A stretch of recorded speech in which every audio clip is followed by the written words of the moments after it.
Oggi vi voglio portare con noi in un villaggio africano, siamo stati invitati direttamente dal capo villaggio e io ho avuto anche l'onore di essere portato al villaggio direttamente sulla sua moto.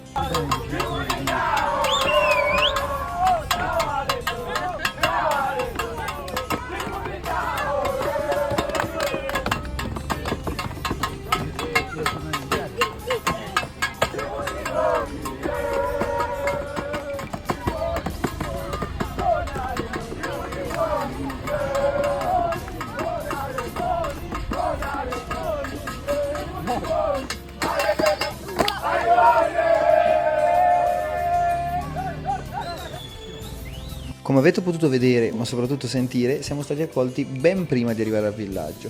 Se vi faccio vedere alcune foto dei villaggi e le case, la cosa interessante è che vengono costruite con i mattoni che producono loro. Praticamente fanno questi mattoni con fanghiglie e così via, poi li impilano e li ricoprono ancora di fango e li mettono a cuocere per 4 o 5 giorni in maniera ininterrotta e poi li lasciano riposare per 3 o 4 mesi. Una volta che sono pronti li utilizzano. Questo qua è all'interno di una casa. E poi ci siamo messi subito all'opera. Maddi e Gabbu, che è un dottore che c'è qui, facevano le visite mediche, mentre io e Anna eravamo addetti all'intrattenimento di tutti i bambini del villaggio. Il capo villaggio da cui siamo stati invitati ci ha detto che la sua comunità conta ben 1600 persone. Mentre aspettavamo di iniziare le visite ci siamo subito messi all'opera e abbiamo iniziato a intrattenere i ragazzi, anzi loro ci hanno iniziato a intrattenere facendoci suonare, cantare e soprattutto ballare. Dopo la mia gran performance vi lascio una persona che è davvero capace sia a suonare che a cantare, che è un membro dell'Alleluia Bands. Lero matani wokondedwa sujonkati sudzanditaya vayira lero kukwimbira foni suyanga watani wanditayisa nthawi yanga hani amuna mbiri yankandifuna kawauza ndiri pachenikani koma no usale ima wazako isijali.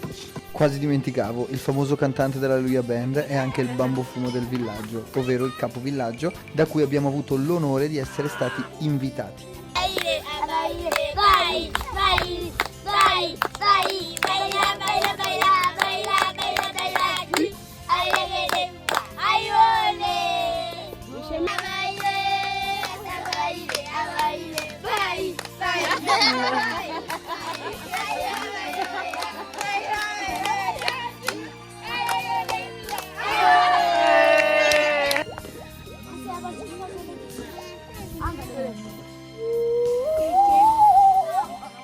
A un certo punto hanno iniziato a visitare le persone, le cure principali erano antidolorifici perché le donne si spaccano la schiena nei campi e lavorano anche 8, 10 ma anche 12, 14 ore al giorno e quindi avevano tutti dei dolori lancinanti.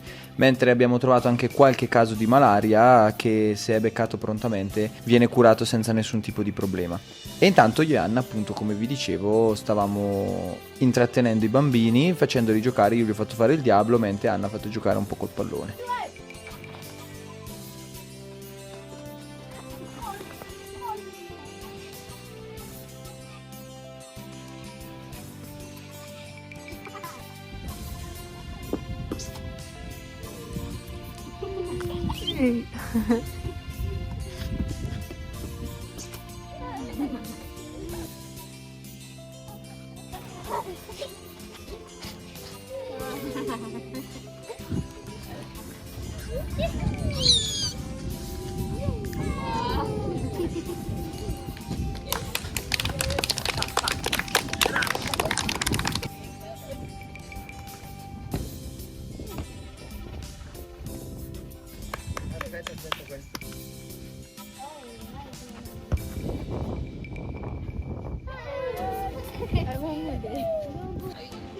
Brava!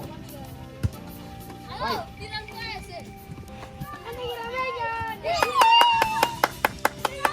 Finalmente è arrivata l'ora del pranzo, noi siamo andati nella casa del bambo fumo, ci siamo seduti per terra su queste stuoie e abbiamo mangiato. Ovviamente Rodua aveva già iniziato a mangiare da mo'. Riso con dentro, poi con cosa c'è dentro nel riso? Rice un di? Zomba? No. Carrots. Carote. Siamo ospiti del Bambo Fumo. Paul, saluta. Ciao. Bravo. Poi qua abbiamo del Chinese. Uova. Sì, ma voi? Pambuio. Quindi Pambuio, questo è il piatto sì. di Andre. Abbiamo riso, Chinese, verdurine e uovo. Buon appe. Così ripassiamo i termini. Stesso piatto ma più abbondante con enzima. Abbiamo anche delle compagne di... Questa invece è la birra locale ottenuta dalla fermentazione del cartoccio del mais, ovvero la pellicola, diciamo, che ricopre la pannocchia, viene fatta fermentare e appunto si ottiene questa bibita alcolica. Dopo un pranzo così abbondante non poteva mancare il pisolino pomeridiano e poi ci siamo subito rimessi all'opera.